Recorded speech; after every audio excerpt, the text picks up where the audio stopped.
नमस्ते, मैं निशु प्रिया आप सभी को अपनी लिखी हुई एक कविता सुनाना चाहती हूँ और आशा करती हूँ कि आप सभी को बहुत अच्छा लगेगा।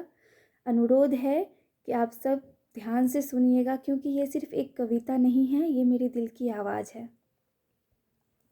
दहेज के नाम पे गुमनुमा करते हो, दहेज के नाम पे गुमनुमा करते हो, एक बेटी को उसके बाप से जुदा करते हो। कहते हो कि आपके घर की इज्जत मेरे घर की लक्ष्मी है। कहते हो कि आपके घर की इज्जत मेरे घर की लक्ष्मी है। कहो क्या तुम मुझसे मोहब्बत बेपनाह करते हो? अगर दहेज देन लेन में शादी से पहले दहेज पूरा ना दे पाए तो कहते हो ये तो हमारी बेटी है, घर की इज्जत है, मेरी अमानत तो है ही। ये कहकर शादी के दिन को आगे बढ़ा देते हो। कहो क्या एक बाप के जैसे उस बेटी से मोहब्बत करते हो? कहते हो कि मेरे लिए बहू से बढ़कर धन नहीं है। कहते हो कि मेरे लिए बहू से बढ़कर धन नहीं है, तो ये दहेज लेना तो किसी बेटी की मन नहीं है।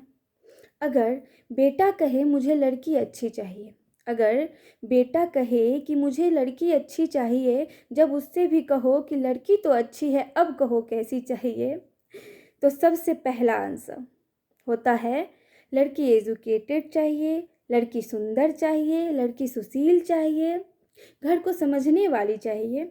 जब उससे पूछा जाए कि पैसा कितना चाहिए तो बोलते हैं पैसा मैं कैसे कहूँ, ये तो मेरे माँ बाप कहेंगे कि कितना चाहिए, क्योंकि उनके भी कुछ सपने हैं, उन्होंने मेरे में बहुत खर्च किए हैं, वो भी मेरे से कुछ उम्मीद ज़रूर किए होंगे।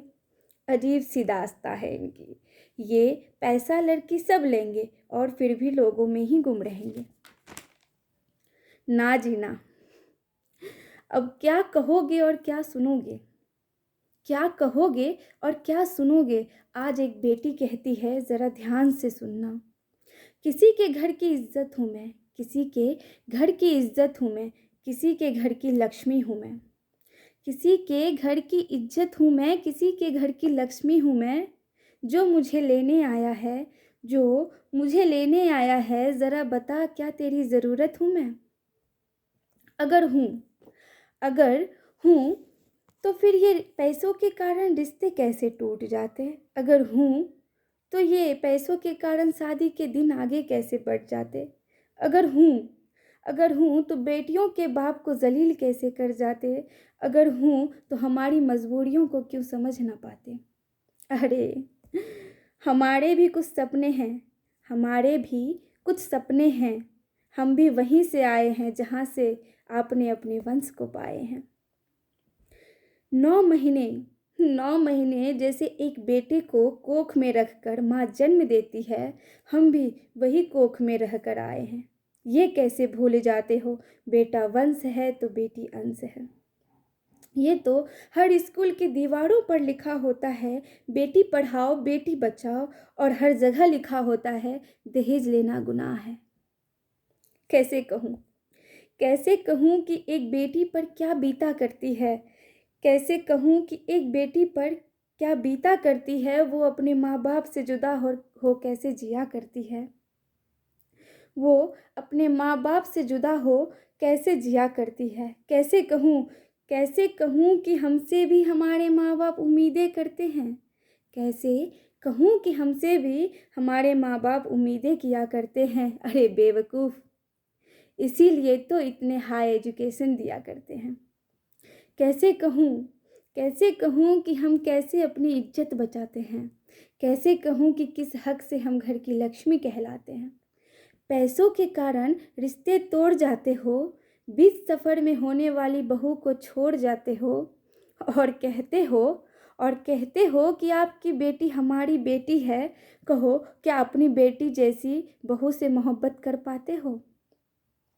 कितने रिश्ते को निभाने के लिए एक बेटी अपने बाप से बिछड़कर चली आती है, कितने रिश्ते को निभाने के लिए एक बेटी अपने बाप से बिछड़कर चली आती है।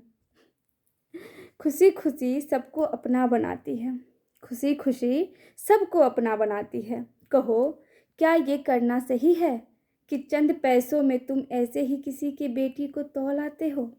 अरे सुनो सुनो, सुनो हमारी पुकार को, मत करो जलील हमारे बाप को। हम चूड़ी पहने भले ही बैठे रहते हैं, हम चूड़ी पहने भले ही बैठे रहते हैं, लेकिन सुन लो हम अपने बाप के इज्जत के लिए तुम जैसों को झेलते हैं। बहुत हुआ अब ये गुड्डो गुड़ियों का खेल, बहुत हुआ अब ये गुड्डो गुड़ियों का खेल, बहुत हुआ अब ये पैसों में तोलने का झेल। अब सरकार ने भी हमारी मान रखी है, बस दहेज लेने वालों के लिए सजा रखी है। बेटियां करेंगी चीख के वार, बेटियां करेंगी चीख कर वार, सुधर जाओ दहेज लेने वालों, वरना अब होगा बेटियों का प्रहार। दुर्गा लक्ष्मी, अगर ये घर की दुर्गा लक्ष्मी है तो मत भूलो कि ये समय आने पर काली चंडी है। अगर ये घर की दुर्गा लक्ष्मी, अगर ये घर की दुर्गा लक्ष्मी है तो मत भूलो कि समय आने पर काली चंडी है। अब होगा एक ही सवाल, बेटा दो तो बहू लो, पैसा लो तो सब खो दो। मत करो खुशियों के बीच पैसों का व्यापार, मत करो खुशियों के बीच पैसों का व्यापार, मत करो दूसरों के बेटियों पर अब इतना अत्याचार। सुनो, अपने बेटे को बब्बर शेर कहते हो, घर ले जाकर दहेज के कारण बहू को मारते पिटवाते हो, तो कान खोल के सुन लो, तो कान खोल के सुन लो, हमें भी हमारे बाप शेरनी कहकर बुलाते हैं, हमें भी हमारे बाप शेरनी कहकर बुलाते हैं। तभी तो हम तुम जैसे गीदड़ों के भीड़ में अकेले चले आते हैं। धन्यवाद।